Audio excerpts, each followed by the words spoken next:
Hello guys! So welcome back to Tranquilo Pet TV. Hoo-hoo! So ngayon, naisipan ko kung paano ako na magiging content natin for today. So dahil may paparating na bagyo, ang isi-share ko sa inyo ngayong araw na to ay kung paano ako nagmi-mix ng food or feeds para sa ating mga alagang hamsters. Okay?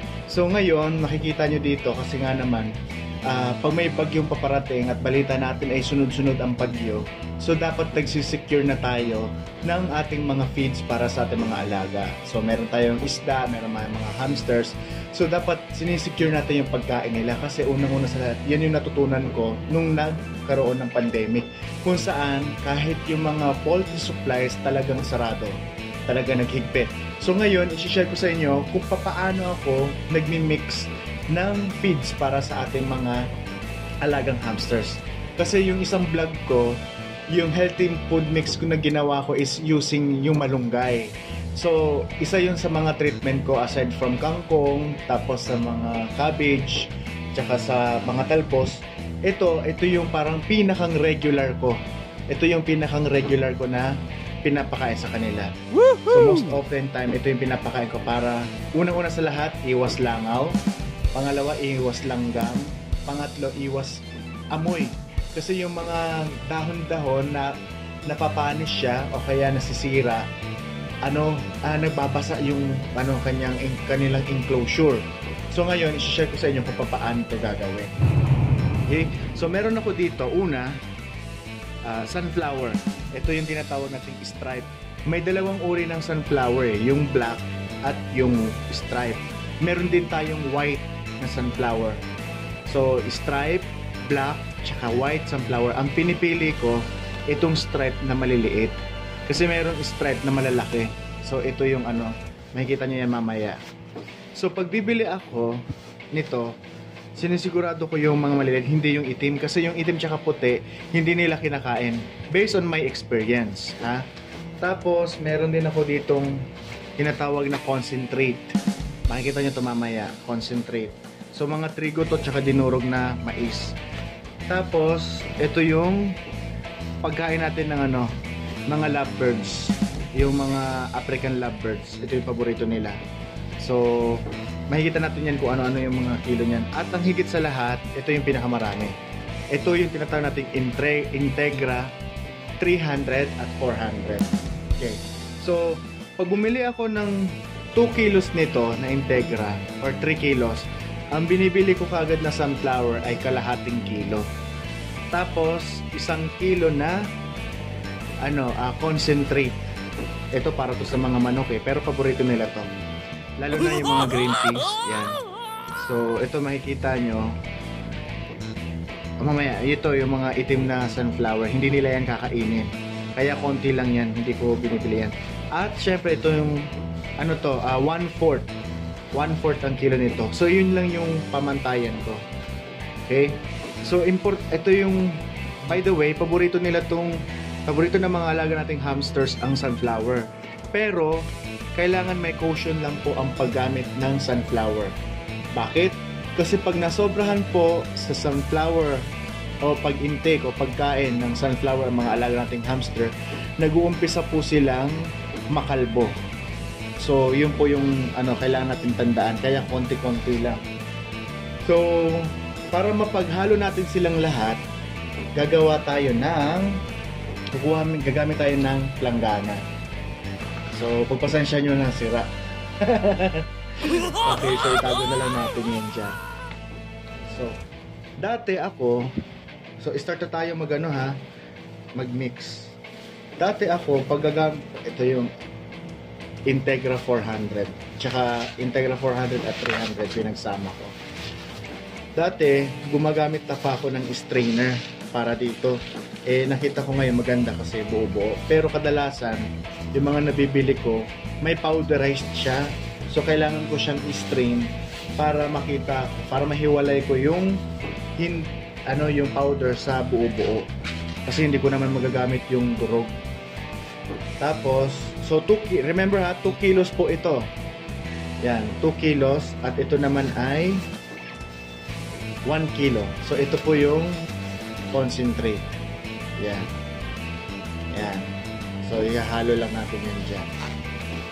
So, 2 kilos na Integra plus 1 kilo na concentrate. Ito yung sinasabi ko sa inyo guys na mga sunflower na itim. Yan. Normally, hindi nila yan kinakain. Makikita mo lang yan sa enclosure nila. Nakatabi. Hindi nila kinakain yan. Pero ito, nakikita mo talaga na kinakain talaga nila. Oo. So, makikita mo yan. Basta guys ha, yung paalala ko sa inyo, pagpapakain ng sunflower sa mga alaga nating hamsters ay kailangan with control. Kasi nag-i-start silang makalbo. Yan. Tapos ito, nalalagyan na natin yung 1/4 na bird seeds. Paborito na ito. Ito yung hindi alam, ay ito yung parang pinakang additional ko. So sa price, habang ngayon ang gagawin kasi natin dito, hahaluin na natin to gamit ang ating mga kamay. Gamitin ko lang yung time na to para i-discuss kung magkano ba yung kilo nito lahat-lahat. Sa 2 kilos na Integra 400, mga nasa 34 kasi ang isang kilo eh. So meron na tayong 88. Galing ko sa math, yay. Tapos sa concentrate, mga 33 pesos to eh. So muna. Yan.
Yan eh.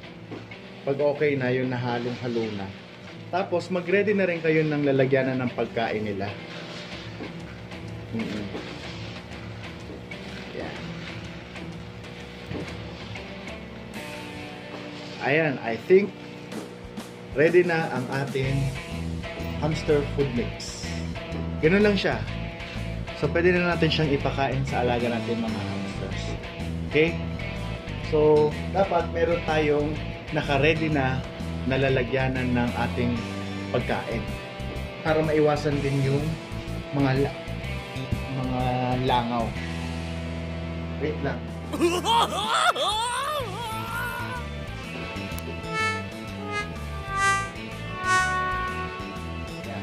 So, dito ko ilalagay yung pagkain ng mga hamsters.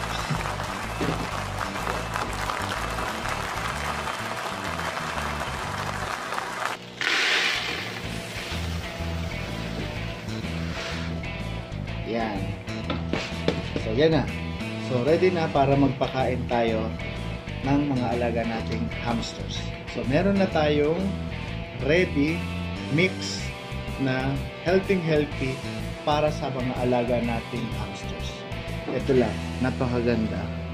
So, ito, tumatagal to sa pagkain nila. Kahit ganito lang, sa isang hamsters, ang ilalagay lang natin, mga ganito lang. Maghapon niya na yan.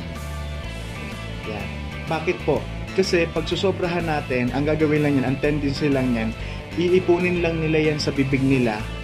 Makikita niyo napakabotsog ng kanilang mga pisngi at itatabi lang nila yan sa sulok ng kanilang mga enclosure. Ayaw naman natin mangyari yon na mag-waste tayo at mag-i-invite ng mga langaw sa ating mga enclosure. Woohoo! Yan.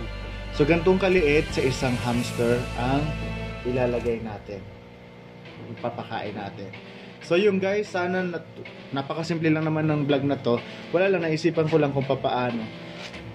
Gusto ko lang mag-share sa inyo kung paano ko ginagawa o pine-prepare yung pagkain ng mga hamsters ko. So ganito lang siyang kasimple at kayang-kaya nyo rin po itong gawin. So sa mga nagtatanong, pwede po itong mag-work para sa inyong mga alagang hamsters din at pwede rin naman po na hindi mag-work ito para sa inyo. So ang schedule po ng pagpapakain ko sa mga hamsters ko, every day ay talagang regular ito. Again, maliliit lang sa isang hamster, ganito. Tapos, tsaka ko lang siya sasabayan kasi isang beses lang ako magpakain ng hamster ganito lang sa isang araw. Tapos sasabayan ko na yun sila ng malunggay, ng moringa, tapos sasabayan ko na rin ng mga kangkong, talbos, kahit anumang nagulay.